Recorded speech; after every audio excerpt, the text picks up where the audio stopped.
Graças e paz, irmãos. Saúdo você, meu irmão, minha irmã, com a paz do Senhor. Convido a todos a junto comigo a iniciarmos mais uma quarta doutrinária, dando continuidade ao estudo do Evangelho de Mateus. Nós vamos ler na noite de hoje o capítulo número 26, os versículos de número 47 até o versículo de número 56, texto que tem por título Jesus é preso, na versão que tem em mãos. Mas antes de iniciarmos o estudo desse texto, eu convido a todos a junto comigo para orarmos ao nosso Deus, para darmos início ao estudo dessa noite. Santo Eterno Deus, louvado seja o Teu nome. Nós somos gratos a Ti, Senhor Deus, por mais uma oportunidade de estudarmos a Tua Palavra. E nesta noite, Senhor, nós clamamos que Tu possas nos ensinar cada vez mais, Senhor Deus, acerca dos mistérios, Deus, e dos ensinos do Teu Evangelho, Senhor, que possamos nos debruçar cada vez mais da Tua Palavra e entender, Senhor Deus, cada detalhe de tudo aquilo que Tu deixasses para nós. Esse presente, Senhor Deus, que é a Tua Palavra em nossas vidas, nós queremos cada vez mais e mais aprender acerca dela. Ajuda-nos na noite de hoje, assim nós choramos, em nome de Cristo Jesus. Amém. Bom, Mateus 26, a partir do versículo de número 47, assim nos diz a palavra do Senhor. Falava ele ainda, e eis que chegou Judas, um dos 12, e com ele grande turba com espadas e porretes, vinda da parte dos principais sacerdotes e dos anciãos do povo. Ora, o traidor lhes tinha dado esse sinal: aquele a quem eu beijar é esse, prendei-o. E logo, aproximando-se de Jesus, lhe disse: Salve, mestre! E o beijou. Jesus, porém, lhe disse: Amigo, para que vieste? Nisto, aproximando-se eles, deitaram a mão em Jesus e o prenderam. E eis que um dos que estavam com Jesus, estendendo a mão, sacou a espada e, golpeando o servo do sumo sacerdote, cortou-lhe a orelha. Então Jesus lhe disse: embainha tua espada, pois todos os que lançam mão da espada, a espada perecerão. Acaso pensas que não posso rogar ao meu Pai, e ele me mandaria nesse momento mais de 12 legiões de anjos? Como, pois, se cumpririam as Escrituras segundo as quais assim deve suceder? Naquele momento disse Jesus às multidões: Saístes com espadas e porretes para prender-me como a um salteador? Todos os dias no templo eu me assentava convosco, ensinando, e não me prendestes. Tudo isso, porém, aconteceu para que se cumprisse as escrituras dos profetas. Então, os discípulos todos, deixando, fugiram. Bem, irmãos, o texto que nós temos aqui em mãos e que é fruto do estudo dessa noite tem algumas curiosidades. Os demais evangelhos sinóticos, eles apresentam pontos distintos, por mais que a história ela siga no mesmo eixo, no mesmo rumo entre Mateus, Marcos e Lucas. Marcos, ele cita aqui que um dos circunstantes, citando este que sacou a espada como um daqueles que estavam dentre essa circunstância que ocorrera. Então, citou, assim como Mateus, como se fosse mais um. Lucas, por outro lado, ele traz mais um detalhe para esse texto, no momento da captura de Jesus, onde os discípulos falam, abre aspas, Senhor, feriremos estes a espada? Então os discípulos, eles apresentam este questionamento a Jesus, se deveriam ou não travar aquela batalha, e pelo tom da pergunta, creio eu que eles tinham a concepção, que tinham a capacidade de derrotar aquela turba que estava se aproximando de Jesus. Bem, o Evangelho de João, ele traz detalhes a mais acerca desse texto, e principalmente o detalhe que eu quero utilizar aqui essa noite é sobre os nomes desses dois personagens que estavam diante desse cenário da defesa de Cristo. O primeiro é Malcom, que aí é revelado o nome do servo do sumo sacerdote, que recebeu o golpe ali da espada, E o segundo é Pedro, que, como eu falei, tanto Mateus, Marcos e Lucas, eles não apresentam o nome do discípulo, mas João revela que isso era Pedro, e diante do que tinha sido apresentado em Mateus, Marcos e Lucas, fica um pouco óbvio, irmãos, de ser Pedro pela intrepidez e pela postura que tomou, né? Lucas diz que os discípulos perguntam a Jesus se devem ou não assim o fazê-lo, e mesmo assim Pedro ele vai lá, toma a frente e corta a orelha ali de Malcom, do servo do sumo sacerdote. Bem, irmãos, dito isto, apresentado esses dois outros personagens para que a gente possa entender estes que aqui estão, Judas como traidor, um dos 12 que traiu a Cristo, o próprio Jesus e esses dois outros personagens que integram a ele como os 4 principais personagens desse texto. Nós temos outros que são a turba e os demais discípulos, mas eu quero focar nesses 4 aqui para que possamos entender um pouco mais sobre o que esse texto aqui revela. Além disso, esse texto ele é utilizado de uma outra forma, e aqui eu preciso apresentar esta curiosidade, entre aspas, né?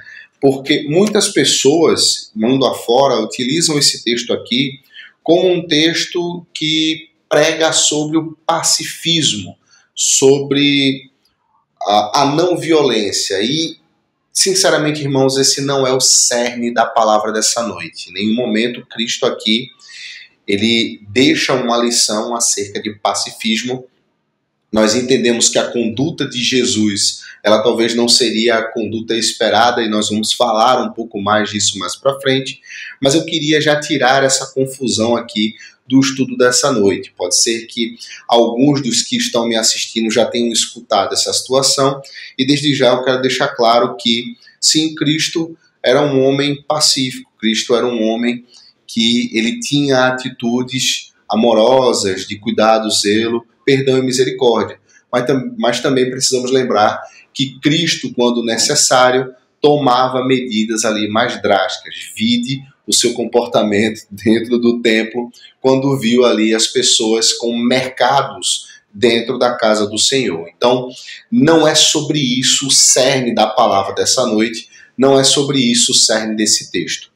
Além disso, irmãos, nós precisamos entender que Cristo, já que falamos do que o texto não fala, falaremos agora do que o texto fala.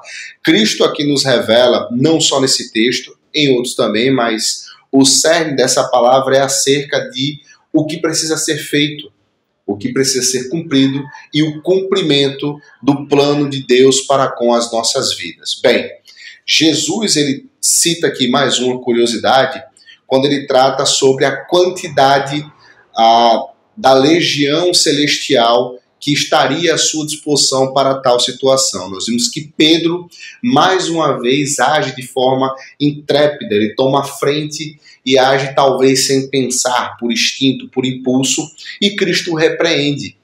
E mais adiante, Cristo ele fala, pensas que não posso rogar ao meu Pai e ele me mandaria neste momento mais de 12 legiões de anjos? Ou seja, talvez aqui Cristo está fazendo alusão aos 12 discípulos que certamente estão ao seu redor, inclusive a Judas. Ou seja, vocês me são úteis, vocês me são caros, vocês são pessoas que estão próximas a mim, vocês sim me protegeram certamente em outros momentos, porém, este não é o momento, Pedro. Se eu precisasse, meu Pai me mandaria mais de uma legião para cada um de vocês que estão aqui. Então não é sobre isso, meu amigo, que estamos falando. Tenha paciência, as coisas devem se suceder desta forma. Então Cristo, ele traz também esse número, e nós sabemos que na palavra do Senhor os números eles têm grande importância acerca do que está sendo ministrado, pregado, ensinado, principalmente pelo nosso Senhor Jesus Cristo. Pois bem, irmãos, tratando acerca do cerne da palavra, daquilo que ela não trata e destas curiosidades, nós podemos aqui observar 3 ensinamentos valiosíssimos que o Senhor Jesus nos coloca neste texto de Mateus. O primeiro deles é: os destinos dos servos de Deus serão cumpridos com exatidão. Cabe a nós a tranquilidade para entendê-los. E vamos ler agora os versículos novamente, 55 e 56. No 55, naquele momento, disse Jesus às multidões: saístes com espadas e porretes para prender-me, como a um salteador? Todos os dias, no templo, eu me assentava convosco, ensinando, e não me prendestes. Tudo isto, porém, aconteceu para que se cumprisse as escrituras dos profetas. Vamos ler até aqui. Então, irmãos, Cristo ele deixa claro, independente do que estivesse acontecendo antes, durante ou depois desse momento, era exatamente assim que tinha que acontecer. Por quê? Era o destino de Cristo, era o seu objetivo, era a sua missão. Assim também é em nossas vidas. Muitas vezes nós nos deparamos com situações difíceis de tratar, coisas inusitadas e problemáticas, talvez não idênticas a essa que Cristo passou, mas algo que nos coloca numa posição de insegurança, numa posição de instabilidade, numa posição de medo, ou como vimos no texto anterior, nos últimos ensinos, numa posição de tristeza profunda. Mas Cristo aqui, mesmo diante de toda essa situação, e nós sabemos que no Getsêmani ele passou por tamanho sentimento, Cristo aqui transparece uma tranquilidade genuína em saber que as coisas precisavam se suceder dessa forma. Assim é nas nossas vidas, irmãos. Óbvio que nós temos ainda uma dificuldade, aí falo eu sobre minha vida, tenho uma dificuldade de compreender às vezes aquilo que o Senhor quer para a minha vida, ou qual é o intuito de determinada situação, ou se de fato aquilo que está sucedendo deve ser assim, ou vem da parte do Senhor. Bem, aprendo com Jesus aquilo que ele fala a nós o tempo todo a fazer. Orar a Deus e perguntar. Cristo perguntou a Deus por 3 vezes se de fato ele precisava cumprir a missão e se o cálice que ele precisava de beber era de fato esse. E ele chegou a essa conclusão de que precisava ser assim. Nas nossas vidas é o mesmo, irmãos. Então precisamos entender que nós iremos passar por coisas na nossa jornada que precisam ser cumpridas porque assim o Senhor nos predestinou. Precisamos ter a tranquilidade que Cristo teve para poder enfrentar esses desafios e ter a tranquilidade de que o Senhor nos auxiliará em todos eles. Bom, o segundo ensinamento que podemos falar nessa noite é cuidado para que não nos percamos na nossa própria força. Eu queria ler com vocês o versículo de número 52. Então Jesus disse: embainha a tua espada. Até aqui, irmãos, nós vamos ler, porque neste momento, nesta situação em que Jesus e seus discípulos estavam, podemos observar aqui uma tensão e uma necessidade de uma reação física diante de uma, entre aspas, injustiça que estaria acontecendo. Um dos que caminhava com Cristo montou uma armadilha, levou pessoas para prenderem a Jesus, um homem que não tinha feito nada. Então, é notório a inquietação dos demais, assim como eu falei sobre o texto de Lucas, o texto similar a esse. Eles perguntam: Senhor, nós devemos reagir? Devemos atacar a esse? Devemos feri-los à espada? Pedro ele vai lá rapidamente e atua, porque de fato, irmãos, era algo que gerou uma inquietação, e é muito natural em situações como essa nós confiarmos nas nossas habilidades. E aqui eu não quero dizer necessariamente habilidades físicas, mas diante de situações complexas ou complicadas, diante de situações em que acabam nos tirando da estabilidade emocional, nós recorremos a um conjunto de habilidades que nós possuímos, seja a nossa inteligência, a nossa perspicácia, uma habilidade de se comunicar, ou às vezes a força física mesmo.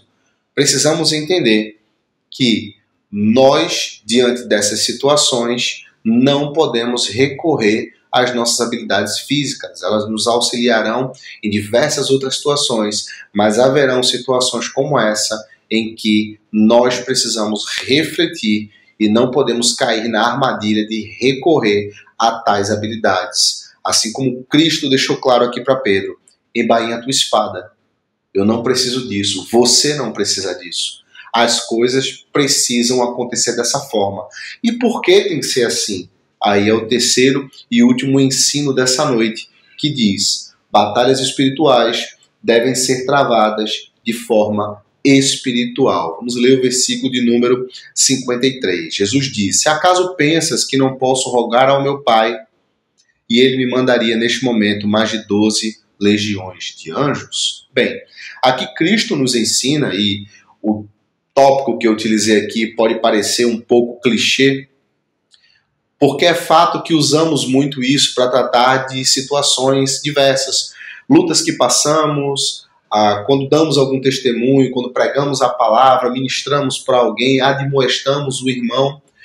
Esse termo de batalhas espirituais devem ser tratadas dentro da espiritualidade ou de forma espiritual ou algo semelhante a isso. É muito comum, mas Cristo deixa claro. Por que você está dizendo isso, Júnior? Por causa dos anjos? Não, porque Cristo deixou claro. Acaso pensas que não posso rogar ao meu Pai? Cristo deixa claro aqui que, diante de situações como essa, o que temos que fazer é clamar a Deus, orar, rogar a Ele, pedir um direcionamento, pedir um suporte, pedir proteção, pedir sabedoria, pedir discernimento para poder atuar de certa forma ou de tal forma, para poder lidar com situações que muitas vezes, como falei anteriormente, irão nos destabilizar. Então, irmãos, precisamos entender que muitas batalhas que travamos, elas não são travadas em pé, elas são travadas de joelhos. Nós não podemos lidar com situações que são espirituais, são encaminhadas diretamente para nos tirar dessa situação, entre aspas, de conforto e de estabilidade espiritual de forma física. As batalhas precisam ser travadas da forma adequada.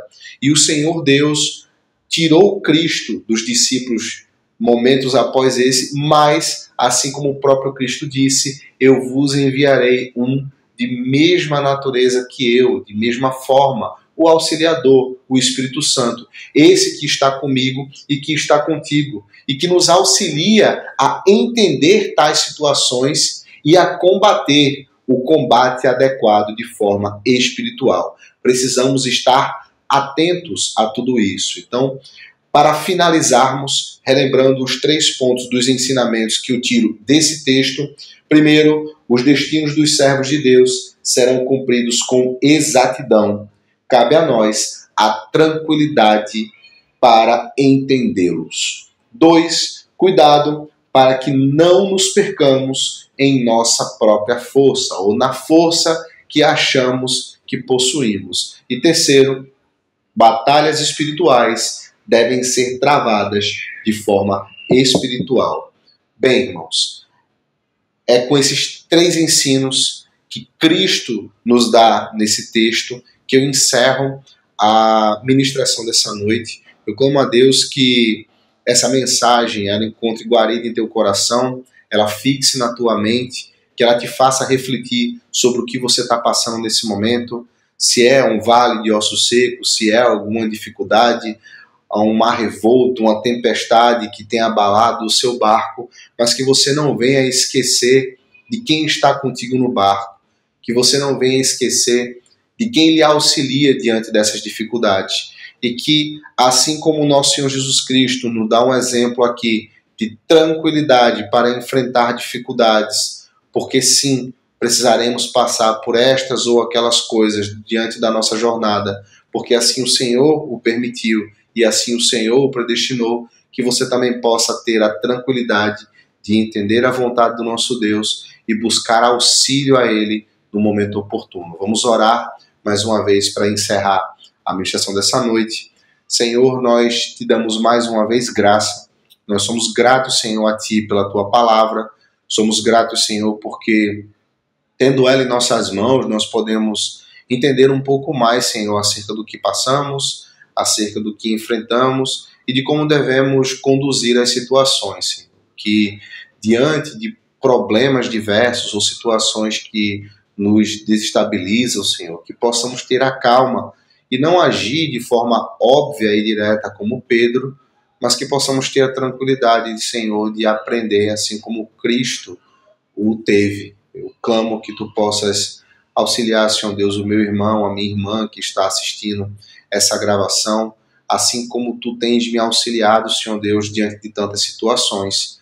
A tranquilidade e a paz advinda do teu Santo Espírito, Senhor Deus, é algo único, e sim, quando ela é alcançada, nós temos a convicção de que estamos no caminho certo, Senhor. Eu sou grato a ti por tudo que tu tens feito em nossas vidas. Eu clamo, Senhor Deus, que tudo aquilo que foi explanado nessa noite, ele possa ser de forma a edificar a vida do meu irmão e da minha irmã, e que nada venha a atrapalhar, Senhor Deus, a tua palavra de alcançar os nossos corações. Fica conosco durante toda essa semana. Assim eu te oro e te bendigo em nome de Cristo Jesus. Amém. Pai seja contigo, meu irmão.